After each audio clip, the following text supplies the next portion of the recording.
keep in mind, the left today, as we know them, of course, as today's social movement, these are the people who believe that police officers are offing black kids in record numbers just because of the melanin in their skin. So to say that we acknowledge that the Second Amendment is a fundamental human right to defend against a tyrannical government, Karthik, sit down, Karthik.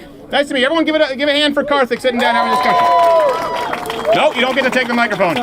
Sorry. He is, wow, that's very college student of you. My microphone! But you didn't earn it. Mine! I'm kidding. Okay, I am pro Second Amendment. Yeah. I support the Second Amendment wholeheartedly.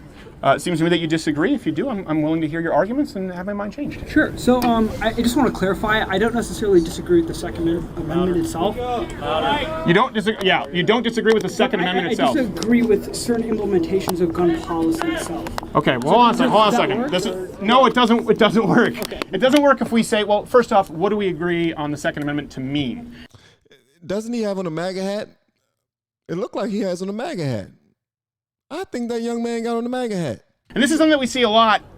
You see a lot when people come up and they're a little bit more confident, and then people see some discussions kind of unravel the way they did, and they go, well, I'm not really a socialist. I'm not really against the Second Amendment. I'm against gun policy implementation is what you've said now. Well, it doesn't work for me, but okay. Let's go along that trail. Sure. First off, what do you believe the Second Amendment to mean? I mean, I believe it's the right to bear arms, regardless of whatever type of gun it is. I know you're nervous. We're going to have you speak up, Karthik. Okay, sorry. You can yell at me. It's okay. Just don't call me autistic. Can you hear me? Yes. He said, just don't call you autistic. Why not? Ain't nothing wrong with autistic people. Steven, just want to put that out there, brother. All right, so I believe that the Second Amendment is, I mean, it's the right to bear arms. So that can include any type of gun. Okay. Right? But I think from a policy standpoint, right? Can you guys hear him? No. Okay. Karthik, you have to speak up or we can't do this. Okay, so I believe that from a policy standpoint, we have to regulate certain types of guns or just certain types of situations to account for certain external. Karthik, okay. You're very nice, but your voice is like white noise. Okay. We need to hear you. All right. And I'm not saying I don't want to give you the boot, but if they can't hear you, we can't have the conversation. Sure, okay. Okay, so I really believe that the There we go. You starting to hear him? Yeah? Good. Okay. They're cheering you, Karthik. They're rooting for you over me. Go. Sound off like you got a pair. Sound off like you got a pair. Steven Crowder is different, man. I'll put it to you like that. And if you go back and look into my earlier reactions of Steven Crowder, I did not like that dude, man. And I don't think his fans like me at all. But now we're cool. At least I think we're cool. Are we cool? Are we cool? Hopefully we're cool. If we're not, let's talk about it. So I believe that I believe that there are certain situations where the government has to step in to account for certain externalities that might exist within, whether or not that's the economy or the society. So from a certain standpoint, I agree that we should, be very, well, I use this term lightly, but I believe we should be very liberal in terms of the type of guns we allow in the in the society. I just think that we have to place certain regulations to prevent certain situations. So I'll get into that, right? So. Well, hold on a second. What matters most is you said the Second Amendment is the right to bear arms. Yes. You said period. Yes. Okay. So what matters is also the why. Why? I mean, I believe that it's to prevent against like an oppressive government. Yes. For both internal and external threats. So we would both agree on that. Yeah. Okay, good. Because actually, they're often not teaching that in schools. So I appreciate that you actually acknowledge that okay, the Second Amendment is to protect ourselves from a tyrannical government. Historically, understand why that exists, and you said that should include. We should be very liberal, including most firearms. Yeah. And now you've said certain externalities. So that's the reason why. And by the way, we would both have to agree. It's Amendment number 2. In our Constitution, it's a fundamental human right. Yeah, absolutely. Okay, so now I'd like you to go on with why and when we should strip people of their human rights. Sure. So, from my general understanding, there are 2 major problems with guns, and I don't think that mass shootings in general is. I mean, I think it's Can you guys hear Karthik? Okay. So I don't. Okay, so Karthik, I need you to speak up. Yeah. So I don't believe that mass shootings. If y'all shut your tails up back there, then you'll hear me. Shut up. Be quiet. They want the man to stand on the table. I don't believe that mass shootings are the problem that we have to be looking at, because when we look at gun violence, the problems that I see are gang violence and gun-related shootings related to suicide, right? So these are the real problems that I think I see with gun deaths, gun violence right now.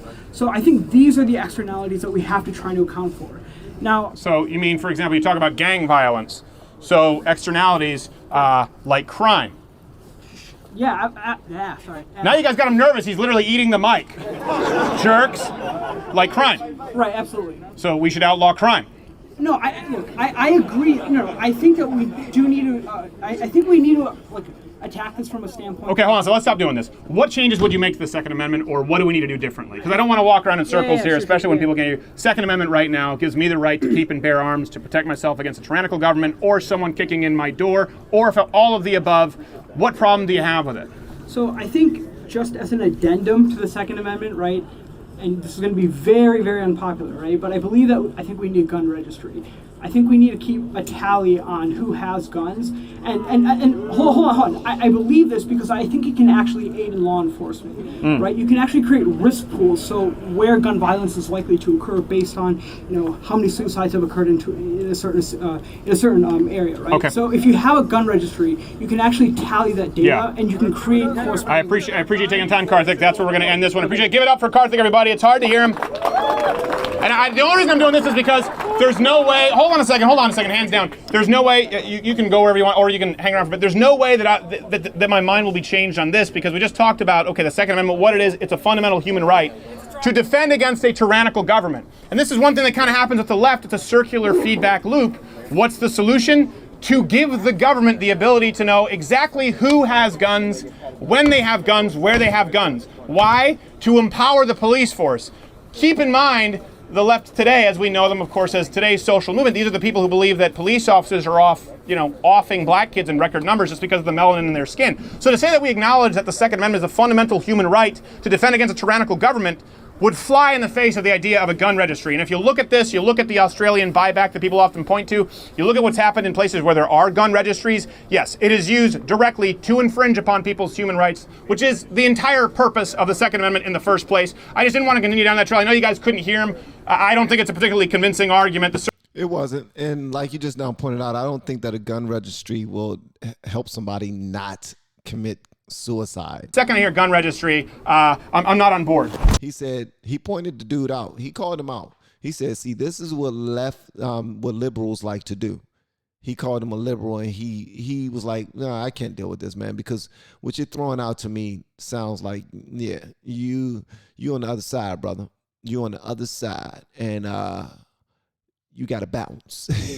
Nah, I don't know if he was on the other side or not. As a matter of fact, he might have been a free thinker who leaned mostly toward the right. And a lot of people might look at it and be like, oh, man, you're not a real Republican. Well, there's no such thing as a real Republican. There's no such thing as a real liberal. So the more we live, the more we learn, man. You can be two different things. You can have a different understanding based off of your emotional connection or your understanding to life and freedom and all those other things. I mean, think about it. You got people who are actually in office right now who strategize on how to keep this country safe. But then they turn around and give up an arms dealer and killer for a basketball player.